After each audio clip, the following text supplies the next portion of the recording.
ঈদুল আজহায় মুক্তির অপেক্ষায় থাকা রকস্টারের দ্বিতীয় টিজার প্রকাশের পর দর্শকদের কৌতূহল আরও অনেক গুণ বেড়ে গেছে।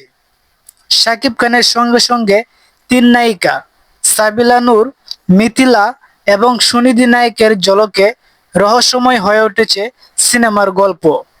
দেখে নেওয়া যাক টিজারের আলোচিত দৃশ্যগুলো। প্রথম টিজারে ছিল শুধু রকস্টার শাকিব খানের উন্মাদনা। দ্বিতীয় টিজারে মিলল তার জীবনের অন্য অধ্যায়ের ইঙ্গিত, ভালোবাসা, একাকিত্ব আর সম্পর্কের জটিল সমীকরণ। এটি মিথিলা অভিনীত প্রথম কোনো বাংলাদেশি চলচ্চিত্র। লম্বা চুল, রকস্টার লুক আর মঞ্চকাপন উপস্থিতির আড়ালে লুকিয়ে আছে এক ভাঙাচোরা মানুষ। নো ওয়ান লাভস মি গানের আবহে সেই গল্পের আভাস দিল নতুন টিজার। শাকিব খানের বাইকের পেছনে সাবিলা নূর। মাত্র কয়েক সেকেন্ডের এই দৃশ্যই দর্শকদের আলোচনার কেন্দ্রে। পর্দায় তাদের রসায়ন নিয়ে এখন তুমুল কৌতূহল। তিনজন ভিন্ন নারীর চরিত্রকে ঘিরে রকস্টারের জীবনে কি ঘটতে যাচ্ছে সেটি এখন বড় প্রশ্ন। রোমান্স, আবেগ, দ্বন্দ্ব আর তারকা খ্যাতির চাপ সবকিছুর মিশেলে এক রকস্টারের উত্থান পতনের গল্প বলার ইঙ্গিত দিয়েছে রকস্টারের দ্বিতীয় টিজার। ঈদুল আজহায় মুক্তির অপেক্ষায় থাকা রকস্টার নিয়ে প্রত্যাশা ছিল আগেই।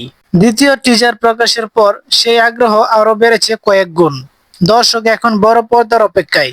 ছবিতে শাকিব খানের সঙ্গে সঙ্গীত শিল্পীর সুনিধি নায়ক, সান মোশন পিকচার্স লিমিটেড এবং পিন হুইল ফিল্মসের ব্যানারে নির্মিত এবং চরকিতে এক্সক্লুসিভ স্ট্রিমিং পার্টনারশিপে প্রকাশ পাওয়া রকস্টার চলচ্চিত্রের এই দ্বিতীয় টিজারটি সাবিলার ভক্ত এবং শাকিব ভক্তদের ঈদের আনন্দকে দ্বিগুণ বাড়িয়ে দিয়েছে। সব মিলিয়ে বড় পর্দায় শাকিব খানের সঙ্গে সাবিলা নূর, তানজিয়া জামান, মিথিলা ও সুনিধির গ্ল্যামারাস উপস্থিতি দেখার জন্য সিনেমা প্রেমীরা এখন অপেক্ষা করছেন। সো ফ্রেন্ডস, আপনি কি এই মুভিটির জন্য অপেক্ষায় আছেন? অবশ্যই কমেন্টে জানাবেন, আর এই ভিডিওটি ভালো লাগলে একটা লাইক দিয়ে দিবেন। রকস্টারের পরবর্তী আপডেট পেতে আমাদের এই সোনামণি চ্যানেলটি এখনই সাবস্ক্রাইব করে দিন। ধন্যবাদ। সবাই ভালো থাকবেন, সুস্থ থাকবেন। আল্লাহ হাফেজ।